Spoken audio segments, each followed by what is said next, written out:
Bonjour et bienvenue dans BioPilates Deep Dive, le podcast qui explore la conscience du mouvement, la précision anatomique et la richesse de la méthode Pilates. Aujourd'hui, nous allons explorer ensemble un exercice exigeant que j'aime beaucoup pour sa précision et sa richesse. L'élévation de la jambe en pronation, aussi appelée leg pull front. Mais ce qui m'intéresse ici, au-delà du mouvement, c'est ce qui se passe dans les tissus vivants, dans les membranes cellulaires, dans les fibres musculaires elles-mêmes. Nous allons parler de dépolarisation pour approfondir nos connaissances. La dépolarisation, c'est le point de départ de tout mouvement volontaire. Avant même que vous ne leviez une jambe, avant même que le muscle ne se contracte, un signal est lancé. Ce signal est électrique. Dans une cellule musculaire au repos, l'intérieur de la membrane est chargé négativement et l'extérieur positivement. C'est ce qu'on appelle le potentiel de repos. Il est généralement autour de moins 70 millivolts. Quand le système nerveux décide d'agir, par exemple, lever la jambe, un influx nerveux est envoyé le long d'un neurone moteur. Au niveau de la jonction neuromusculaire, un neurotransmetteur, l'acétylcholine, est libéré.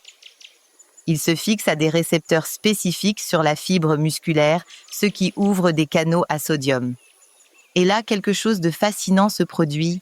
Les ions sodium, chargés positivement, entrent massivement dans la cellule. C'est ce qu'on appelle la dépolarisation. Le potentiel de membrane devient plus positif, parfois jusqu'à plus 30 millivolts. Et cette variation crée un potentiel d'action qui se propage tout au long de la fibre musculaire. Ce signal déclenche la libération du calcium depuis le réticulum sarcoplasmique et c'est le calcium qui permet la contraction. Il se lie à la troponine, libérant les sites d'interaction entre l'actine et la myosine. Les ponts s'activent. Le muscle se contracte. Et tout cela en une fraction de seconde. Alors quand on parle d'activation musculaire, on parle en réalité d'un événement électrique, puis chimique, puis mécanique. Comprendre cela change profondément la manière dont on aborde un mouvement. Revenons à notre exercice.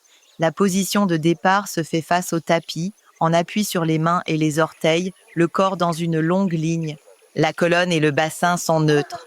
Les jambes sont tendues, en adduction, parallèles.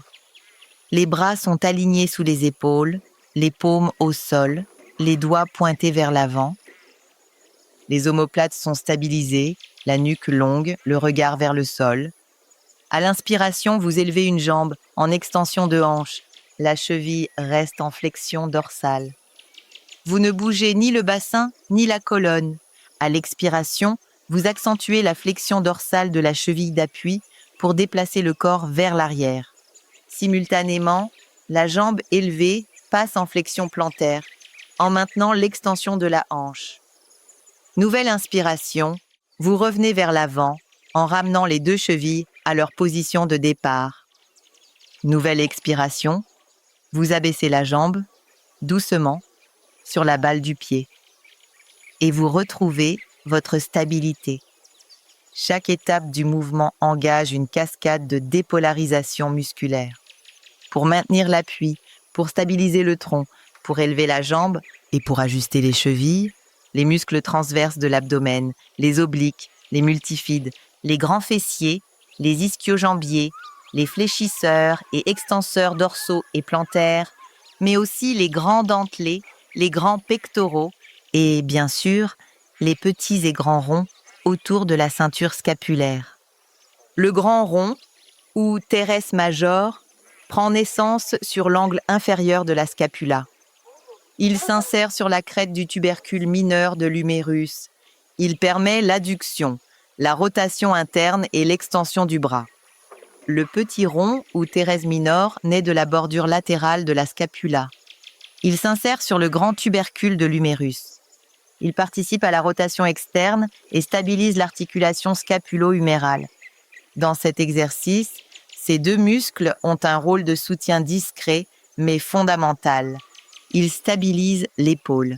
Ils accompagnent l'effort en silence.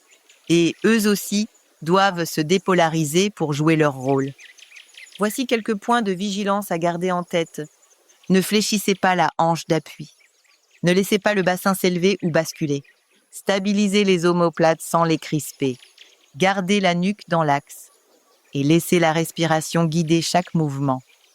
Si l'exercice complet est trop intense, vous pouvez le moduler. Commencez sur les mains et les genoux. Soulevez les genoux du sol à l'expiration, puis reposez-les. Alternez les pieds. Puis allongez progressivement vers la planche complète. Vous pouvez aussi travailler une jambe à la fois, supprimer le balancement avant-arrière. Ou poser les avant-bras au sol ou les mains sur un arc-barrel pour soulager les poignets. Chaque modification permet de construire la stabilité. Chaque ajustement développe la conscience du corps. Et chaque respiration devient un outil d'alignement. Rappelez-vous, la dépolarisation, c'est ce qui rend le mouvement possible. C'est un courant, une énergie, une impulsion. Elle permet au corps d'exister en action. Elle transforme une intention en geste. Merci de m'avoir écouté. Prenez le temps de ressentir, de respirer, de vous aligner. Et je vous dis à très bientôt dans BioPilates Deep Dive.